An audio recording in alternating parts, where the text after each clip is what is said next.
큰 은혜가 되시기를 바랍니다. 예배 후 3일 동안 평안하셨습니까? 오늘도 수요 예배 나오신 여러분을 축복합니다. 우리 옆 사람과 또 인사하겠습니다. 오늘도 만나서 반갑습니다. 잘 오셨습니다. 은혜 많이 받으세요. 광고사축 감사합니다. 고맙습니다. 사랑합니다. 축복합니다.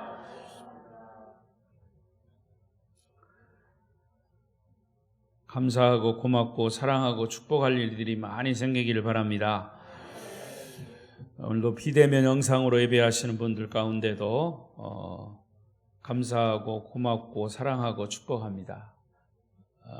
영상으로 예배하시는 분들에게도 함께 하시기를 바랍니다. 주일 저녁과 수요일 마태복음을 계속 설교하고 있습니다. 오늘 말씀의 주제는 최후의 예언입니다. 예수님께서 이제 제자들과 함께 6월절 최후의 만찬을 마치시고 이제 감람산으로 자리를 옮기십니다. 감람산은 겟세마네 동산이라고도 하는, 여러분 감람나무 아시죠? 감람나무는 올리브 나무예요. 이 이스라엘 나라의 상징적인 그런 나무이기도 합니다. 그래서 지금도 이스라엘에 가면 예루살렘 성 맞은편에 감람산이 있습니다. 예수님께서 겟세마네 동산 기도하시던 그 동산이 지금도 있어요. 그래서 거기에는 예수님이 겟세마네 십자가를 치시기 전에 기도하셨던 것을 기념하기 위해서 이제 교회가 예배당이 건물로 지어져 있습니다. 물론 그 예루살렘에 있는 모든 예배당은 캐톨릭이죠. 주로 캐톨릭 기념 교회들이 거기 있습니다. 참 이스라엘이라고 하는 나라는 굉장히 중요한 나라이면서 여러 가지 종교들이 뒤섞여 있는 참 특이한 나라예요. 그 나라는 이 성경에 기록된 이 나라입니다. 예수님이 유대인이시고 예수님의 출신지 이스라엘입니다.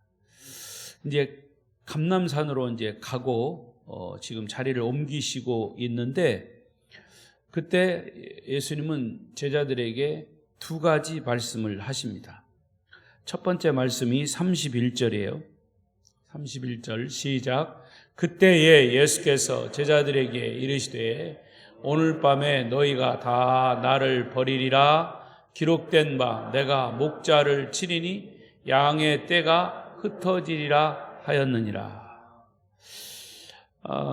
사실은 이건 굉장히 충격적인 얘기예요. 제자들에게. 지금 최후의 만찬이 끝나고 겟세마네 동산으로 옮기시는 이 길에 첫 번째 말씀은 너희가 이 밤에 다 나를 버릴 것이다. 이런 예언을 하십니다.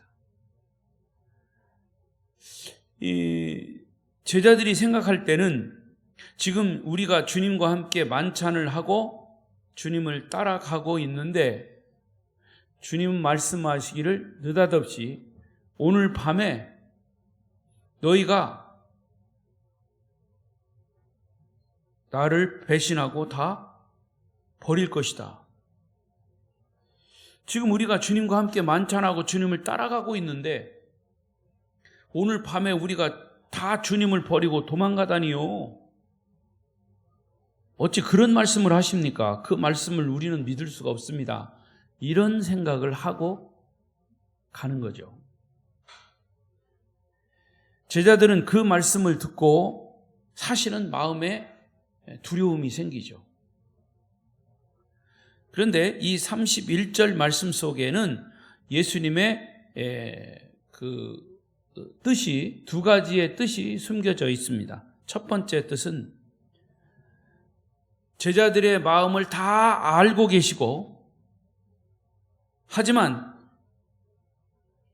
그들이 다 주님을 배반하고 떠날 것을 알고 계시지만 그러나 주님은 묵묵히 십자가를 준비하고 계신다고 하는 사실, 이것을 말씀하신 거예요. 너희들은 다 나를 떠나 나를 배신하고 갈지라도 나는 내 길을 갈 것이다. 내 사명을 완수할 것이다. 사실 주님은 십자가의 죽음이 임박했다는 것을 예언하신 거예요. 왜 감람산의 겟세마네 동산으로 가셨을까? 기도하러 가신 거죠. 십자가를 앞에 두고 기도하시기 위해서 가신 거예요. 기도하지 않고서는 주님은 십자가를 질 수가 없었어요. 그러니까 이 겟세마네 동산에서 주님이 하신 기도를 분석해 보면 그 이유가 분명해지죠. 그 기도의 내용 속에 여러분 너무나 잘 아시는 대로 아버지여 할만하시거든 이 잔을 내게서 지나가게 하옵소서. 인간적으로는 예수님도 인간이시기 때문에 십자가를 지는 것은 고통이에요. 그 고통은 피하고 싶었어요. 그러나 결국엔 하지만 내 뜻대로 마옵시고 아버지의 뜻대로 하옵소서. 이게 예수님의 기도이셨죠. 자, 예수님의 이 기도에 우리가 하나님께 하는 기도의 정의가 있습니다. 기도는 뭐냐? 기도는 내 뜻을 하나님 아버지의 뜻에 복종시키는 게 기도입니다. 기도는 내 뜻을 하나님 아버지의 뜻에 복종시키는 것이다. 시작.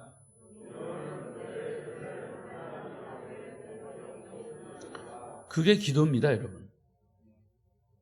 내 뜻을 막 고집하는 게 아니고 하나님의 뜻에, 하나님의 뜻이 어디 있습니까?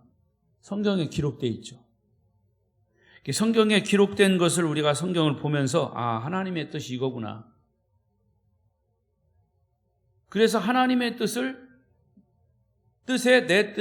내 뜻을 맞추는 게 기도예요. 그리고 이것이 기도의 정의이면서 기도의 모범 답안입니다. 그러니까 우리가 주님의 일을 하기 위해서는 또 어떤 중요한 일을 시작하기 전에 여러분들이 해야 할 것은 기도입니다. 그러니까 모든 것을 기도로 준비하는 거예요. 여러분 하나님 믿는 사람들이죠. 과거에 하나님 안 믿을 때는 내 마음대로 했어요. 그러나 하나님 믿고부터는 하나님의 뜻을 계속 알아가면서 하나님의 뜻에 내 뜻을 맞춰가는 거죠. 기도도 바로 그건 거예요. 그 어떤 일보다 기도보다 앞설 수 없고요. 그 어떤 일도 기도보다 앞설 수 없고요. 기도보다 더 큰 준비가 없고요. 기도보다 더 완벽한 준비는 없습니다. 여러분 모든 가정사, 사업, 여러분 일반적인 모든 생활 속에서 어떤 큰 일이나 작은 일이나 결정할 때 기도하십니까? 기도로 준비하십니까? 기도의 정의는 내 뜻을 하나님의 뜻에 맞추는 거다 그 말이에요. 주님께서 십자가를 지기 위한 최대의 준비는 기도였습니다. 최후의 준비도 기도였습니다. 십자가라고 하는 것은 인간의 어떤 결심이나 의지적 결단으로 질 수 있는 게 아니에요. 조금 전까지로 내가 십자가를 지겠다 인간적인 의지로 결정했어도 막상 지고 보면, 지려고 하다가 보면 변질되는 게 인간이에요. 하나님의 도우시는 힘, 성령의 능력으로만 질 수 있는 것이 이 십자가예요. 하나님의 엄청난 사건이기 때문에 기도하지 않을 수가 없는 것이 예수님의 입장이었습니다. 따라서 여러분도 고난과 위기가 올 때 무엇을 준비하십니까? 어떻게 준비하십니까? 여러분이 기도하지 않아도 될 만큼 여러분의 삶이 형통합니까? 기도하지 않아도 될 만큼 여러분의 자녀들은 잘 자라고 있습니까? 기도하지 않아도 될 만큼 여러분의 사업은 잘 되고 있습니까? 기도하지 않아도 될 만큼 여러분의 가정은 평안합니까? 우리는 고민과 생각은 많이 하면서 기도는 아예 하지 않거나 해도 건성으로 하고 넘어가는 경우가 얼마나 많아요. 그러면서도 하나님 믿는다고 할 수 있어요? 여러분, 어떤 일이든지 기도로 준비하고 기도로 시작하고 기도로 끝을 내면 하나님은 틀림없이 그 길을 형통하게 선하게 인도하실 줄로 믿습니다. 아무리 어려운 일이라 할지라도 주님은 기도하는 사람의 마음을 평안케 하시고 평안하게 응답하십니다. 예수님은 겟세마네 동산에서 십자가를 준비하시면서 정말 통곡하시면서 눈물로 기도하셔서 얼마나 그 기도가 처절했던지 땀방울이 핏방울같이 되었다 그랬어요. 이 전문 의사들이 이 성경을 보면서 이제 그런 얘기를 합니다. 또 우리가 그걸 묻습니다. 정말 땀을 흘리다 보면 그게 핏방울이 될 수 있습니까? 땀을 흘리고 열정을 다하다 보면 이 모세관이 터진답니다. 그러다 보면 모세관이 터지면 그게 피가 되는 거예요. 그러니까 밤새도록 기도하셨어요. 주님께서 우리에게 이 기도의 모본을 보여주신 거죠. 여러분, 믿음이라고 하는 것은 기도로 하나님께 가까이 나가는 것이고, 기도로 하나님의 도움을 요청하는 것이고, 기도로 주님과 호흡하는 것이고, 기도로 주님과 소통하는 것입니다. 그래서 이 교회는, 예배당은 기도의 현장이에요. 기도하는 사람들이 많은 교회가 건강한 교회예요. 영성이 충만한 교회임을 믿습니다. 그리고 개인이 얼마나 기도로 주님과 영적인 교제를 깊이 하느냐에 따라서 그 사람의 인격과 믿음이 결정되는 겁니다. 기도하면 처음에는 기도해도 별일이 안 일어나는 것 같이 보여요. 잘 안 되는 것 같이 보이지만, 그러나 기도하는 사람의 마지막은 기도 안 하는 사람의 마지막과는 하늘과 땅 차이예요. 왜? 거기에 하나님이 개입하시느냐, 하나님이 개입하지 않느냐의 차이이기 때문이에요. 여러분 모두 기도의 승리자가 되시기를 바랍니다. 자, 31절에 하신 말씀의 두 번째 의미는, 너희가 다 나를 버리고 도망가리라 하는 이 말씀은 제자들의 배신과, 그리고 사실은 그들은 아무런 힘이 없다라고 하는 사실을 예고하신 말씀입니다. 3년 동안 주님과 함께 동거동락하면서 최후의 만찬 때는 주님의 살과 피를 함께 나누어 먹은 사이가 주님과 제자들의 사이예요. 그런데 제자들에게 주님은 충격적인 선포를 하셨어요. 너희가 오늘 밤에 나를 배신할 거다. 이 말씀을 들은 제자들은 사실 충격이었어요. 그리고 주님은 그들의 마음 중심을 지금 다 뚫고 알고 계셔요. 가룟 유다는 그 사이에 은 30을 주고 예수를 팔았죠. 그러나 사실은 가룟 유다뿐만 아니라 다른 제자들은 돈 받고 예수를 팔은 것은 아니지만 가룟 유다와 다를 바가 없이 다 도망갔어요. 또 그 사이에 증거가 하나 있어요. 예수님과 함께 겟세마네 동산에 기도하러 갔던, 그래 예수님께서 너희는 이곳에 있으면서 나를 위해서 기도해라. 너희가 한시도 기도할 수 없더냐? 이렇게 하시면서 기도할 것을 권면하시고 조금 떨어진 곳에서 주님은 기도하셨는데, 잠시 쉬는 시간에 와서 보니까 제자들은 뭐 하고 있었어요? 뭐 하고 있었어요? 부끄러워서 대답을 못 하시는 겁니까? 졸고 있었어요. 졸고 있었어요. 같은 시간에 주님은 하나님께 집중하고 기도하는데 제자들은 졸고 있었어요. 나중에 또 한 번 와보니까 그때는 이제 정말 고온히 주무시더라고요. 어떤 목사님은 심하게 얘기하더라고요. 그거는 잔 게 아니라 자빠져 잔 거다, 이렇게 얘기하더라고요. 뭐 졸던지 자든지 자빠져 자든지 하여튼 제자들은 지금 예수님이 하신 그 심각하게 기도로 준비하시면서 하신 그런 십자가에 대한 관심이 별로 없었던 거예요. 여러분, 교회에서 아무리 복음을 외쳐도 복음에 대해서 관심 없으면 나중에는 그게 뭔지 몰라요. 아무리 물어봐도 복음이 뭔지 몰라요. 그건 영적으로 졸고 있기 때문에, 영적으로 병이 들었기 때문에 그래요. 결국 그날 밤 주님은 횃불을 들고 나타난 로마 병사들과 제사장들에게 체포를 당하십니다. 그때 제자들은 다 흩어져 도망치기에 바빴죠. 아무도 없었어요.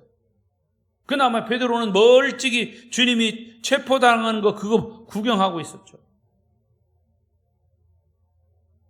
그러니까 사실은 정말 믿음이 있다고 하면서도 어려움을 당하면 다 도망치는 게 인간의 죄성이고요.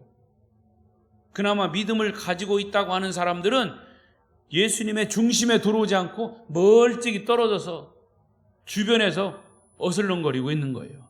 여차하면 도망가려고. 베드로가 그랬던 거 아니에요. 그리고 예수님을 보호하려고 폼은 잡았어요. 베드로만 칼을 뽑아서 말고의 귀를 잘랐지만 그것까지도 하나님의 방법이 아니고 인간적인 방법이라고, 칼을 쓰는 자는 칼로 망한다고 예수님이 꾸중하신 거예요. 다른 제자들은 다 도망치고, 아마 자기들의 모습을 보고 예수님이 조금 전에 하신 그 예언의 말씀을 떠올리면서 제자들도, 도망치는 제자들도 놀랬을 거예요. 우리 인간들의 연약함과 배신과 반역의 민낯이 바로 제자들에게서 드러난 겁니다. 자, 그런데 놀라운 사실은요, 이런 장면이 이미 구약성경 스가랴 13장 7절에 이렇게 예언이 되었어요.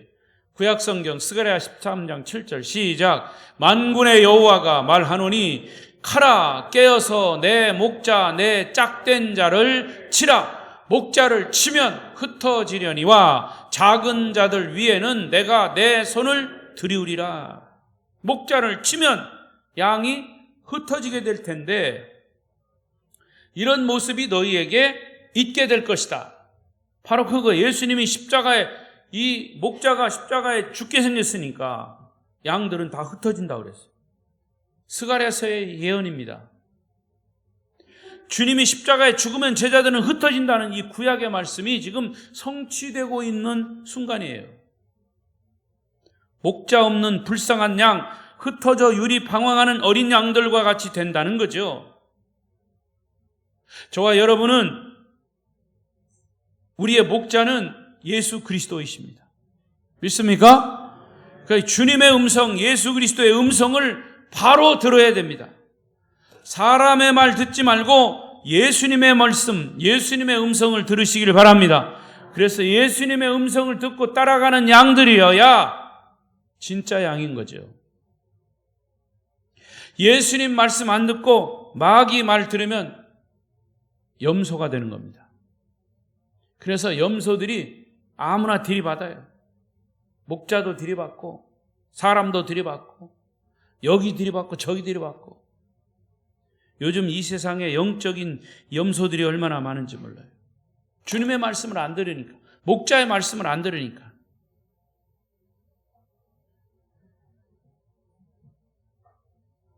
여러분은 우리의 목자이신 예수 그리스도, 주님의 음성을 듣고 따라가는 순한 양들이 되시기를 바랍니다. 감람선호 가시면서 하신 두 번째 말씀이 이제 32절입니다. 32절 읽어보십시다. 시작. 그러나 내가 살아난 후에 너희보다 먼저 갈릴리로 가리라. 왜 이 말씀을 하셨을까? 자, 주님은 십자가에 돌아가신 후 부활하셔서 제자들보다 먼저 갈릴리로 가신다라고 하는 뜻밖의 말씀을 하세요. 여러분, 갈릴리라고 하는 이 단어를 히브리어로 풀어보면 훈련하는 장소다, 그런 뜻이에요. 갈릴리. 지금도 갈릴리 바다가 있죠. 정확하게는 호수지만 이 갈릴리라고 하는 그 단어의 뜻은 훈련한다, 영적인 훈련하는 곳이다. 왜 갈릴리로 가신다는 뜻밖의 약속을 하셨을까? 이것은 너희가 다 나를 배신하게 될 것이라고 하는 말씀을 들을 때 제자들의 마음이 찔림받고 도망치면서도 자기들은 스스로 놀랬을 거예요. 하지만 그럼에도 불구하고 죄인을 향한 위로와 소망의 약속을 하시는 이 주님의 그 사랑이죠. 긍휼이죠. 인간들의 배신과 주님을 등지고 떠나는 자들을 다시 한번 용서해 주시고 다시 한번 갈릴리에서 만나자, 거기서 다시 한번 영적인 너희들 훈련을 받아야 된다 하는 약속이에요. 얼마나 놀라운 약속인지 몰라요.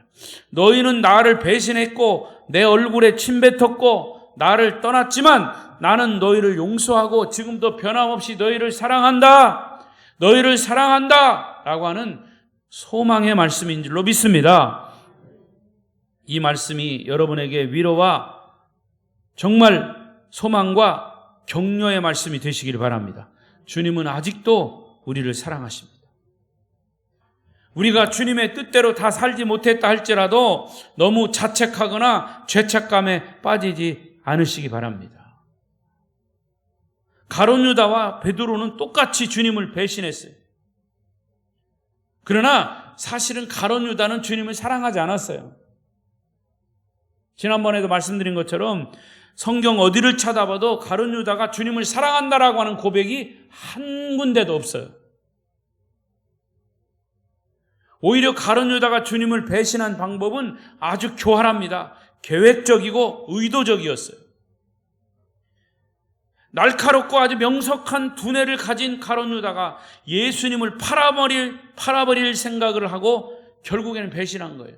어떻게 하면 돈을 벌까? 그러니까 나쁜 말로 말하면 예수를 믿는다고, 예수의 제자라고 예수의 이름 팔면서 돈벌이 하는 사람들, 똑같은 사람들. 여러분, 교회도 특히 이 규모가 큰 교회도요, 그런 사람들 많아요. 왜? 일단 교회 오면 신자 되면 그게 다 장사하는 사람은 장사의 대상이 되고, 나쁜 말로 말하면 정치하는 사람은 다 그냥 표가 되고 이러니까. 물론 그렇지 않은 사람도 있죠. 근데 그렇게 오히려 예수의 이름 팔고 돈 벌려고 하는 사람들이 가룟 유다 같은 사람들이. 그러나 베드로는 그렇지 않았어요. 누구보다도 예수님을 뜨겁게 사랑했습니다. 베드로가 예수님을 3번 부인할 때도 사실은 그것은 의도적인 것이 아니라 인간적인 불안함, 인간의 두려움 때문에 어린 소녀가 와서 당신도 주님의 제자지? 이러니까 그냥 충동적으로 아니라고 막 맹세하면서 부인한 거죠. 결국은 주님을 사랑하는 마음이 그를 닭이 우는 소리를 듣고 통곡하게 했고 회개하는 마음으로 돌아서게 한 거죠. 여러분이 주님을 사랑하면 결코 주님은 우리를 버리시지 않습니다. 우리가 마음을 닫고 있으니까 주님이 사랑하지, 아무리 마음문을 두드려도 주님이 마음을 문을 닫아 우리가 안 열으니까 사랑할 수가 없는 거죠. 주님이 이렇게 감람산에 가시면서 2가지 말씀을 하실 때, 자, 베드로가 어떤 반응을 합니까? 33절을 보세요. 33절 시작. 베드로가 대답하여 이르되 모두 주를 버릴지라도 나는 결코 버리지 않겠나이다. 호언장담합니다.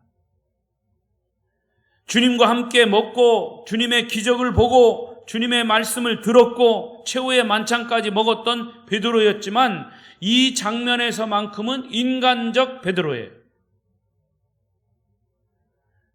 여러분이 교회에 열심히 나와서 봉사를 하고 설교를 듣고 성찬을 먹어도 베드로처럼 다분히 인간적이고 거듭나지 않을 수 있다는 것을 우리가 잊으면 안 돼요. 제가 성도들을 영적으로 지도하는 목회자로서 가장 바라는 것은 여러분 한 사람도 빠짐없이 성령으로 거듭날 수 있기를 축원합니다. 한 사람도 빠짐없이 여러분은 지옥 가는 사람 없기를 바랍니다. 다 천국 가야 돼요. 교회에 나온 것에 의미가 있는 것이 아니라 성령 받고 복음을 듣고 거듭나는 것이 제가 목회하는 이유예요.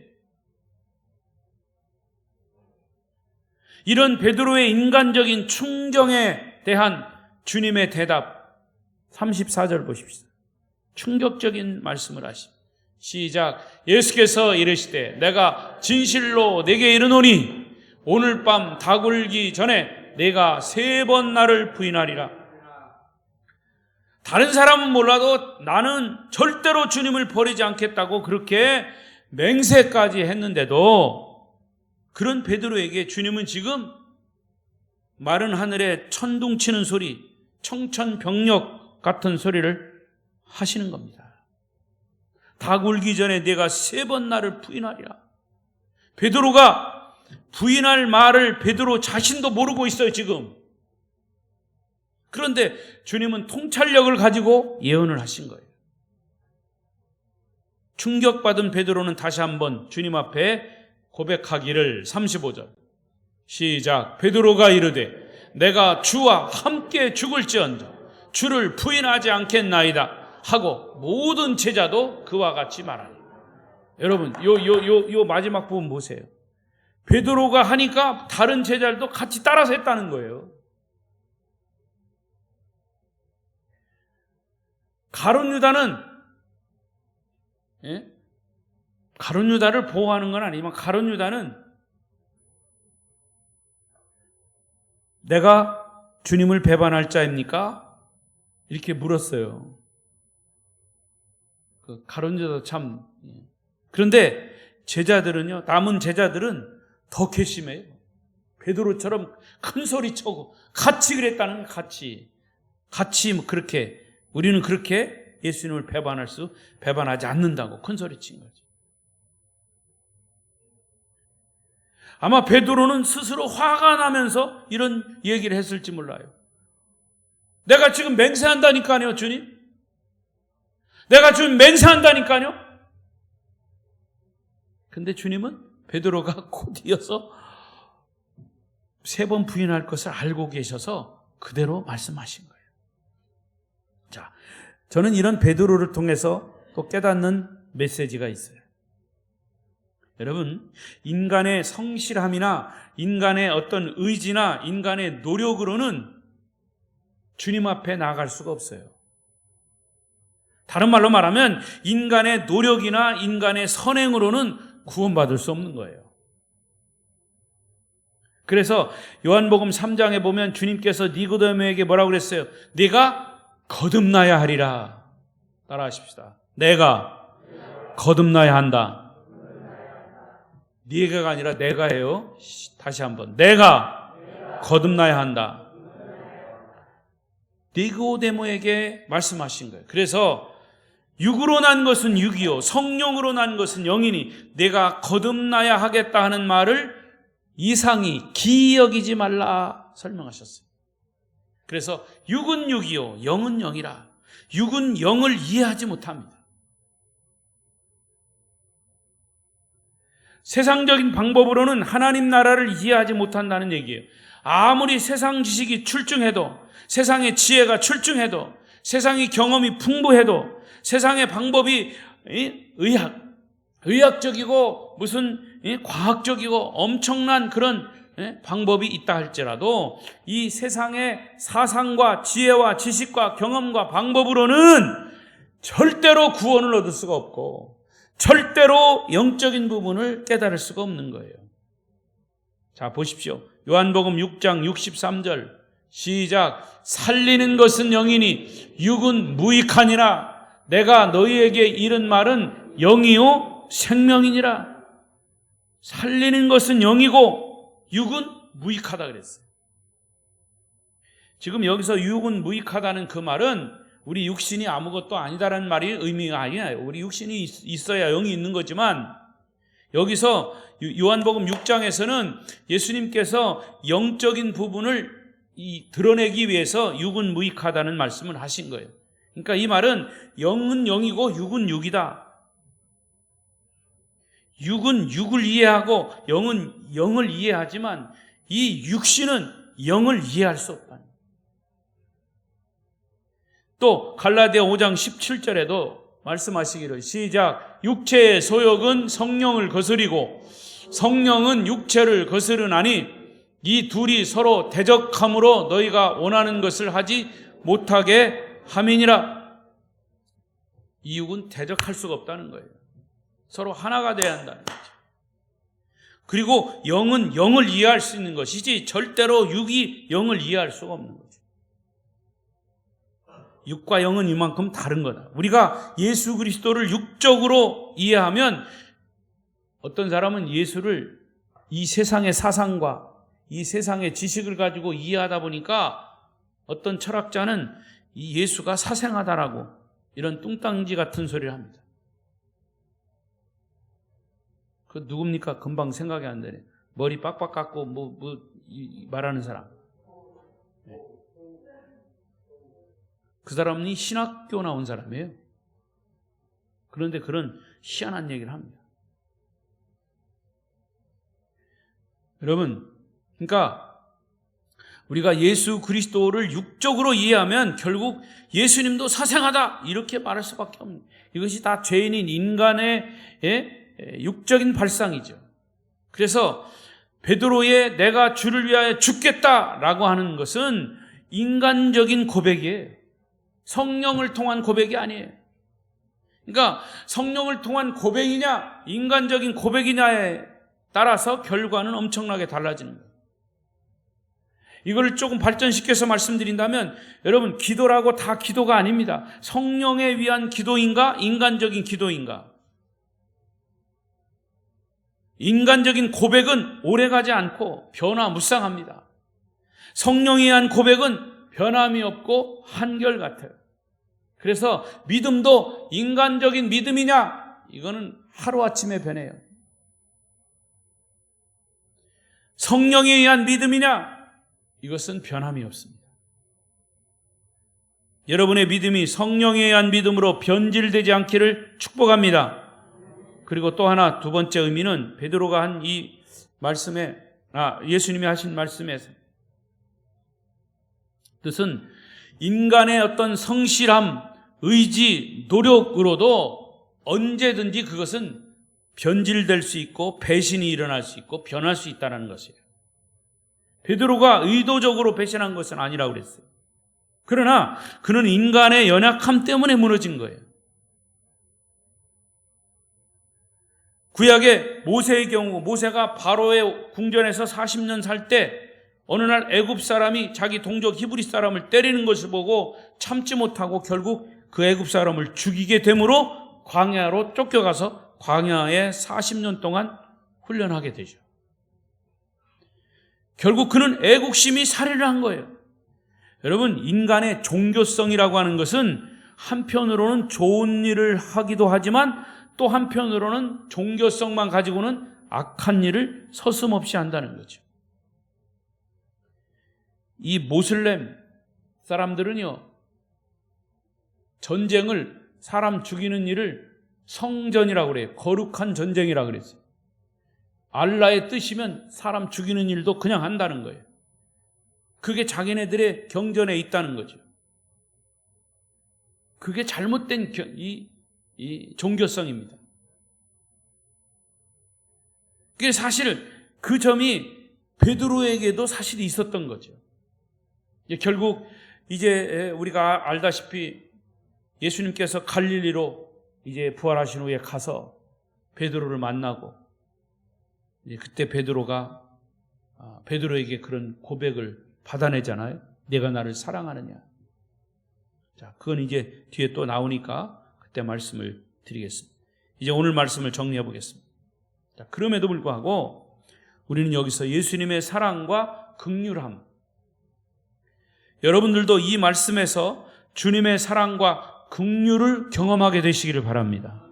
인간의 연약함과 배신에도 불구하고 주님은 두 얼굴을 가진 베드로를 사랑하시고 그의 회개함을 들으시고 용서하시고 다시 사명의 현장으로 이끌어 가시는 주님을 여기서 만날 수가 있습니다.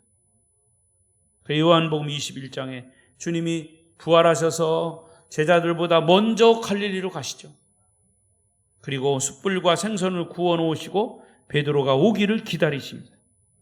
그리고 베드로를 보고 네가 그렇게 약한 이었느냐? 약한 인간이었느냐? 이렇게 약점을 건드리지 않으시고 내가 나를 사랑하냐? 내가 나를 사랑하느냐? 3번씩 물으심으로 그 상황을 반전시키죠. 여러분, 우리가 의인이기 때문에 구원을 받는 것이 아니라 실수 많고 두 얼굴을 가진 교활하고 치사한 인간들이지만 우리에게는 주님이 꼭 필요합니다. 그래서 그 주님의 은혜와 긍휼로 우리가 구원을 받게 되는 거죠. 할렐루야! 여러분, 이 사랑의 주님을 놓치지 않고 한눈 팔지 말고 그 주님을 바라보시기 바랍니다. 그 긍휼의 주님을 의지하시기를 바랍니다. 그러면 주님은 더 큰 은혜를, 더 큰 믿음을 저와 여러분에게 허락하실 것입니다. 예수 그리스도의 사랑과 긍휼이 우리 아름다운 교회 성도들에게 풍성히 임하시기를 축복합니다. 축복합니다. 기도하겠습니다.